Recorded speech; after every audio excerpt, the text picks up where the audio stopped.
હવે આગળ વાત કરીએ તો નવસારી તાલુકાના મામલતદાર એમ.બી. પાટીલ વયમર્યાદાને લઈને નિવૃત્ત થતા નિવૃત્ત સમારંભ કાર્યક્રમ યોજાયો। છોટાઉદેપુર જિલ્લો આદિવાસી બાહુલ્ય વસ્તી ધરાવતા જિલ્લામાં નસવાડી તાલુકામાં અંતરિયાળ ગામડાઓ આવેલા છે, જેમાં નિસરતાનું પ્રમાણ ખૂબ જ ઓછું છે।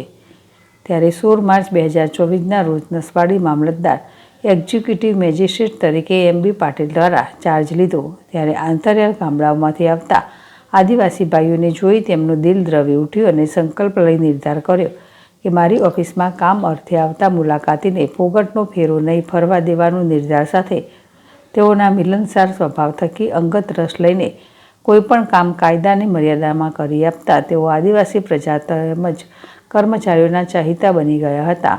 તેઓએ મામલતદારની ફરજ દરમિયાન વારસાઈ ઝુંબેશમાં ખૂબ સારી કામગીરી કરી 2800થી વધુ વારસાઈ કરેલ સાથે ટોચ મર્યાદાની ધારામાં 1500 એકર જમીન સરકારી કરી 1500થી વધુ જન્મ મરણના હુકમો કર્યા।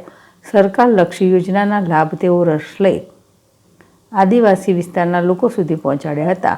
ત્યારે તેઓ તારીખ 30/6/2025ના રોજ વય નિવૃત્ત થતા મામલતદાર કચેરીના કર્મચારીઓ તેમજ પ્રજાના નેતાઓ તેમને ગોદાબગી ગામમાં બેસાડી વિદાય આપી હતી। ત્યારે સૌ કોઈની આંખોમાં હરખના આંસુ દેખાતા હતા અને સૌએ પ્રાર્થના કરી હતી કે નિવૃત્ત જીવન સુખમય અને નિરોગી નીવડે। લરકા પઠાણ, જેડેશ ટીવી, છોટાઉદેપુર।